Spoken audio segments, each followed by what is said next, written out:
एक अधिकारी की पत्नी होती है जिनकी उम्र 65 साल के आसपास होती है। उनका नाम सुजाता होता है, जो कि एक लड़के से प्यार कर बैठती हैं और उसके साथ गलत संबंध बनाने के लिए बहुत ही ज्यादा मजबूर हो जाती है, क्योंकि वो लड़का बहुत ही गरीब फैमिली का था। वो एक जनरल स्टोर खोला हुआ था और उसको फोर्स करके, उसको पैसा दे करके वह जो अधिकारी की महिला होती है उसके साथ अवैध संबंध करीब 3 साल तक मनाती है। और तभी कुछ ऐसा हो जाता है, वो लड़का उनको यानी उस बूढ़ी औरत को और उनके पति को दोनों को मार करके सारे पैसे और जेवरात लेकर के भाग जाता है। और जब यह बात लोगों को पता चलती है अखबारों के माध्यम से, लोग बहुत ही परेशान हो जाते हैं। तो आइए इस घटना को पूरा सुनते हैं, आखिर यह मामला कहाँ के है और कैसे हुआ ये घटना और किस तरीके से यह घटना शुरुआत हुआ और क्यों हुआ और क्या रीजन था इसके पीछे, चलो जानते हैं। आज की यह जो घटना है बिहार प्रदेश का ही पटना शहर का ही एक थाना लगाता है पाटिलपुत्र, और यहीं का एक इलाका लगाता है नेहरू नगर रोड नंबर 2 पे। दरअसल सुजाता निवास में एक महिला होती है जिसकी उम्र 65 साल के आसपास होती है और उस महिला का नाम होता है सुजाता देवी। सुजाता देवी के एक पति होते हैं जिनका नाम होता है एनके श्रीवास्तव। उनकी उम्र करीब 75 साल के आसपास होती है और ये पति पत्नी सुजाता निवास में रहते हैं और इनके 3 बेटे होते हैं। एक बेटा दुबई में रहता है, दूसरा बेटा दिल्ली में रहता है और तीसरा बेटा हैदराबाद में रहता है। और जो दुबई में रहता है वो बेटा अपने माता पिता से अक्सर बातचीत करता था, फोन करके अक्सर उनका हाल समाचार लिया करता था। और ऐसे ही उसने करीब 15 अक्टूबर को दोपहर में 1-2 बजे के आसपास फोन किया और पहली बार तो किसी ने फोन नहीं उठाया। दोबारा करता है, तिबारा फोन करता है, लेकिन किसी का कोई भी रिस्पॉन्स नहीं आता है। वह लगातार कई बार फोन करता है और जब कोई फोन नहीं उठाता है तो अपनी माँ से बात नहीं कर पाता है। वो बहुत ही ज्यादा परेशान हो जाता है और उसके बाद वह अपने पिता के पास भी संपर्क करने की कोशिश करता है, लेकिन उससे पिता से भी संपर्क नहीं हो पाता है। तो और भी ज्यादा परेशान होने लगता है और वो बहुत ही ज्यादा सोच में पड़ जाता है और सोच में पड़ने के कारण बहुत ही ज्यादा परेशान हो जाता है। और तभी उसे अचानक याद आता है कि और सुजाता निवास के ठीक सामने एक और घर होता है, गणेश जानकी निवास। उस घर में एक गार्ड होता है जिसका नाम राम प्यारे होता है और वह राम प्यारे को फोन लगाता है। फोन लगाने के बाद वह कहता है कि क्या तुम मेरे घर जा करके मेरे पिता या मेरे माता जी से किसी से भी बात करा सकते हो। और जैसे ही गार्ड ने यह बात सुनी तो उसने कहा कि भाई साहब थोड़ा इंतजार कीजिए और मैं अभी तुरंत जा रहा हूँ और मैं आपसे बात कराता हूँ। और उसके बाद जो राम प्यारे होते हैं सीधा सुजाता निवास में पहुंच जाते हैं और पहुंचने के बाद वहां पर देखते हैं कि बाहर से कुंडी लगी हुई होती है, यानी कि दरवाजा बंद था। उसके बाद वह कुंडी खोलते हैं, कुंडी खोल करके अंदर प्रवेश करते हैं और प्रवेश करने के बाद जब वो देखते हैं तो किचन में एक लाश पड़ी हुई थी और बेडरूम में एक लाश पड़ी हुई थी और उनका लड़का फोन पर बातचीत कर रहा था और तुरंत ही वीडियो कॉल लगा देता है और वो कहता है कि यहाँ पर इस तरीके से लाश पड़ी हुई है। और उसके बाद गार्ड ये सब देखने के बाद उसके मुंह से रहा नहीं जाता, चीखने चिल्लाने की आवाज निकल जाती है। और उसके बाद उसके चीखने चिल्लाने की आवाज सुन करके आसपास के जो किराएदार थे वो निकल आते हैं और आसपास के लोग भी उसके पास आ जाते हैं और तुरंत ही पुलिस को सूचना दे दी जाती है। और पुलिस को जैसे ही सूचना मिलती है पुलिस मौके पर वहां पर पहुंच जाती है और जो पाटलिपुत्र थाने की जो पुलिस होती है वह तुरंत ही मामले की जांच करना शुरू कर देती है और जांच पड़ताल शुरू कर दी जाती है। उसके बाद जो के.एन. श्रीवास्तव होते हैं जिनकी उम्र भी 75 साल के आसपास होती है और उनकी पत्नी सुजाता जिनकी उम्र 65 साल के आसपास होती है, उन दोनों की लाश घर के अंदर पड़ी हुई थी और जगह जगह पर खून फैला हुआ था। खून फैला हुआ देख करके ऐसा लग रहा था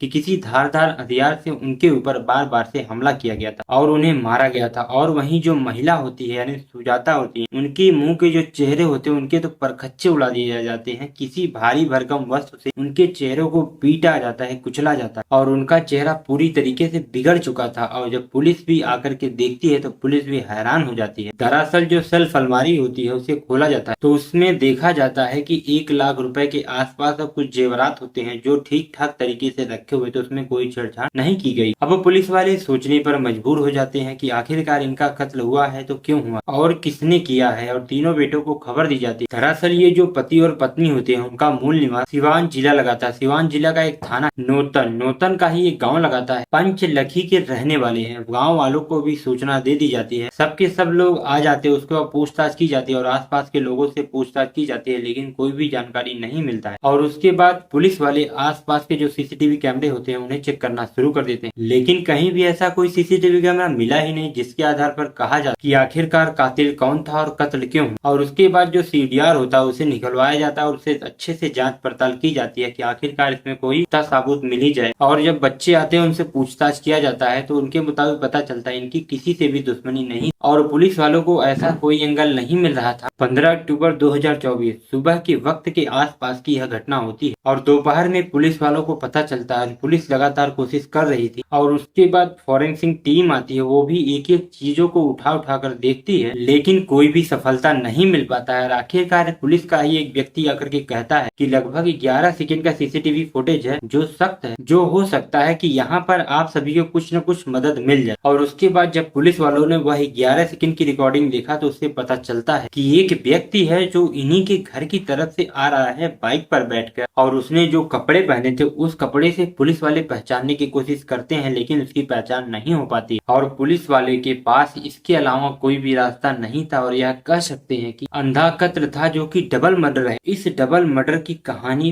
पूरा बिहार, पूरा पटना शहर सुनना चाहता है। और उसके बाद जो पुलिस वाले होते हैं वह 11 सेकंड की रिकॉर्डिंग देखने के बाद जो आसपास के रास्तों पर मुख्य कैमरे होते हैं उनकी रिकॉर्डिंग को, उनकी हार्ड डिस्क को अपने पास लेकर के फिर से उसे सख्ती से जांच करने लगे। तो सीसीटीवी माध्यम से देखा जाता है कि एक लड़का जो कि बाइक से निकला, उसके शर्ट के माध्यम से उसके गांव वालों से जब पूछा जाता है तो इसके शर्ट के माध्यम से उसकी पता चल जाती है। उस बाइक सवार शख्स का नाम था अमित, जो कि राजीव नगर के रोड 27 नंबर पर रहता और नेहरू नगर में उसकी एक पुरानी किराना स्टोर होती है। और उसके बाद पुलिस वाले अमित के पास जाते हैं क्योंकि एक ही मात्र सहारा था अमित पुलिस वालों के लिए। उसके बाद उसे हिरासत में ले लिया जाता और उसके बाद पुलिस वाले उससे पूछताछ करने लगते और पुलिस वालों ने अंधेरे में तीर चलाई, वो भी अंधेरे में तीर इस तरीके से चलाई कि हमारे पास तुम्हारी रिकॉर्डिंग है, हमने तुम्हारी रिकॉर्डिंग को सुना और उसमें हमें कुछ अहम सबूत मिले। शुरू में तो वो लड़का इधर उधर की बातें करने लगता है। जब पुलिस वाले ने उससे सख्ती से पूछताछ की तो उसने चौंकाने वाली बात बताई। दरअसल जब उसने बताया कि आंटी से अक्सर हमारी बातें होती रहती है और उस लड़की की उम्र अभी 30 साल के आसपास होती है और आंटी की उम्र 65 साल के आसपास होती है और आंटी के 3 बेटे होते हैं, तीनों बाहर रहते हैं और पति उनका साथ में रहता है, लेकिन उनके पति को पार्कस नाम की बीमारी होती है जिसकी वजह से वो हमेशा ही लेटे रहते। अब 15 अक्टूबर 2024 के सुबह के 7:30 बजे के आसपास इस बुजुर्ग महिला ने उस लड़के के पास फोन किया कि तुम्हें घर आना है, तुमसे कुछ मैं जरूरी बात करूंगी। और जैसे ही इसके पास यह फोन पहुंचता है, यह मूल निवासी सिवान जिले का एक इलाका लगाता है, वहां का रहने वाला है और 3 साल पहले ये यहाँ पर एक किराना स्टोर की दुकान करने के लिए आया और 3 साल पहले ही सुजाता देवी से इसकी दोस्ती हो चुकी और ऐसा पहली बार नहीं था। अक्सर वो घर आता था और घर आने के बाद उस बुजुर्ग महिला की मदद करता था और वो बता रहा था उनकी मदद करते करते ऐसे ही वक्त गुजर रहा था और यह बात बताने की कोशिश की, लेकिन पुलिस वाले ने उससे कहा कि हम आगे की जानकारी लेना चाहते हैं और आगे की क्या बात है क्या नहीं। फिर उसने जब खुल करके बताना शुरू किया कि दरअसल उस लड़के ने बताया कि जब मैं घर आता था मुझे किसी न किसी तरह से किसी न किसी मदद से वो मुझे पैसा देती था और मैं उनके साथ अवैध संबंध बनाता। 15 अक्टूबर 2024 को जब उस महिला ने बुलाया तो लगभग घर के अंदर 10:30 बजे के आसपास वह प्रवेश करता और घर में प्रवेश करने के बाद उस महिला के साथ वह अवैध संबंध बना रहा और घर के उस कमरे से कुछ अजीब सी आवाज जा रही थी। जब उस आवाज को सुन करके एनके श्रीवास्तव ने वहां पर से उठने की कोशिश की। उठ करके जब वह दरवाजे पर आते हैं तो और झांक कर देखा तो वो देखते हैं कि अपनी ही पत्नी को उस लड़के के साथ आपत्तिजनक स्थिति में देखा और इतना देखने के बाद वो जितनी तेज से चिल्ला सकते थे, चीख सकते थे, उतनी तेजी से चिल्लाए ताकि जो आसपास के किराएदार लोग थे वो आ जाए। लेकिन ये पहली बार नहीं था। अक्सर पति पत्नी किसी न किसी बात पर लेकर के चिल्लाते थे, चीखते थे। इस बात को लेकर के जो आसपास के लोग ज्यादा सचेत नहीं होते हैं, इस वजह से वो उसके पास नहीं आते क्योंकि ये दोनों पति पत्नी का रोज का झगड़ा लगा रहता है। इस वजह से जो आसपास के लोग होते हैं इस बात को, इस चीज को ज्यादा गंभीर से नहीं लेते। और उसके बाद जो वह अमित होता है उस लड़के को लगता है कि अब यह कहीं न कहीं बात की खुलासा हो न जाए और वह बहुत ही तेजी से उठता है और उठने के बाद उस एनके श्रीवास्तव को बहुत तेजी से ठेल करके लाता है, सीधा बेड पर पटक देता है और उस बुजुर्ग आदमी पटकने के बाद उस बुजुर्ग आदमी को वो लड़का बहुत ही मारता है और मारने के बाद वो जो लड़का होता है उसके पास में एक तकिया रखी है, उस तकिया को उठाकर उसके मुंह को दबाता है जिससे उसकी चीखें और जो सांसें होती हैं वो थम जाए। और इससे पहले कि वो लड़का कुछ कर पाता, जो सुजाता देवी यानी एनके श्रीवास्तव की पत्नी होती है वो सीधा ही किचन में जाती है। किचन में जाने के बाद वहां से तेजधार चाकू लाती है और चाकू लाने के बाद अपने पति सीने पर लगातार वार करती हैं जिससे उसकी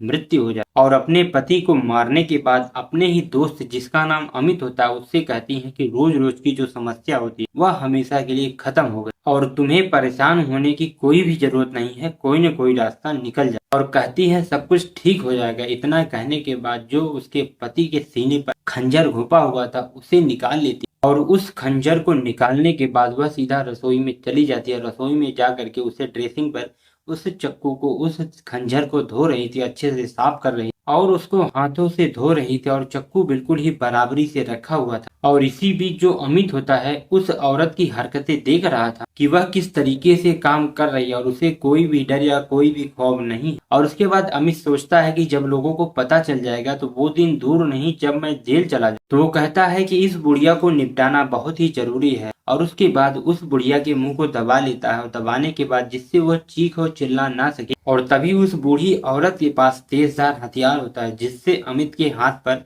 चक्कू से काट देती है उसकी नसें। और अमित बहुत ही तेजी से चीखने चिल्लाने लगता है और बहुत ही गुस्सा हो जाता है और गुस्से में उठने के बाद उस महिला के गले को रेत देता है और धड़ाधड़ उसके उसके ऊपर वार कर रहा था। वार करते करते उसके ऊपर भी 2-4 बार लग जाता है और उसके बाद वह महिला वहीं जमीन पर गिर जाती है। और गिरने के बाद जो वो अमित होता है वह कोई भारी वस्तु लाता है, उस महिला के मुंह पर ताबड़तोड़ वार करता है और उस महिला के मुंह को इस तरीके से बिगाड़ देता है जिससे उसे कोई पहचान ना। और उसके बाद उस महिला की मृत्यु हो जाती है और उस महिला को वहीं रसोई में पड़ी हुई थी और एक लाश, उसके पति की लाश बेडरूम में पड़ी हुई। और वो लड़का बेडरूम के पास जाने के बाद वह सीधा उस महिला के पास जाता है। उस महिला ने जितने कंगन सोने के पहने थे, सोने चांदी जो भी चीज वह जेवरात पहनी थी उसे उतार लेता है। और उसके बाद वह लड़का पास के ही कमरे में तलाशी करना शुरू कर देता है। तलाशी करने के बाद उसे चांदी के बर्तन मिलता है और उसी महिला का स्मार्टफोन मिलता है। उन सभी को लेकर के आराम से बाहर निकल जाता है। और उसके बाद उस लड़के को लगता है कि वो अब कभी नहीं पकड़ा जाएगा। और उसके बाद जाने के बाद वह सीधा अपने दुकान पर जाता है। वह अपनी दुकान खोल लेता है और शाम होते ही वह अपनी दुकान को बंद कर देता है। और उसके बाद वह एक सुनार के पास जाता है। सुनार के पास जाने के बाद जो उस महिला से वह ज्वेलरी लिया था उसे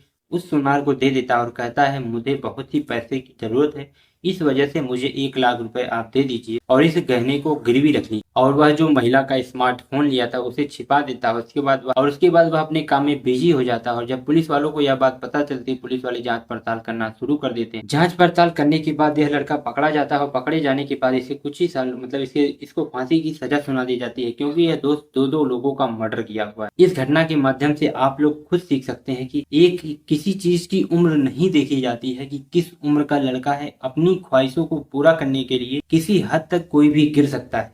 इससे आप लोग जरूर सीखिए और इस बात को जरूर नोटिस करे होंगे आप लोग इस वीडियो को सुन। बाकी मैं आप सभी को बता दूं जाते जाते कि मैं खुद एक आप सभी को 50 रुपए देने का यानी आप 50 रुपए जीतने का मौका ले सकते हैं। बस आप सभी को मेरे वीडियो को लाइक करके चैनल को सब्सक्राइब करना होगा, एक प्यारा सा कमेंट करना होगा और मेरे फ्रेंडों के पास मेरे वीडियो को शेयर करना होगा। जिसके बाद मेरे लिस्ट में जो फर्स्ट नंबर पे आएगा, जिसका भी कमेंट फर्स्ट नंबर पे आएगा, उसको मैं अपने इंस्टाग्राम पे मतलब उसको कमेंटिंग टैब पे पोस्ट करूंगा। वो मेरे इंस्टाग्राम पे मैसेज करेगा, उसे मैं इजिली 50 रुपए दे सकूँ। इस मुहिम को जरूर एक बार आप लोग ट्राई करिए और मैं आपको 50 रुपए दूंगा। और आप लोग कमेंट नहीं करते हैं, प्लीज आप लोग कमेंट किया। फिलहाल के लिए चलते हैं। जय हिंद, वंदे मातरम।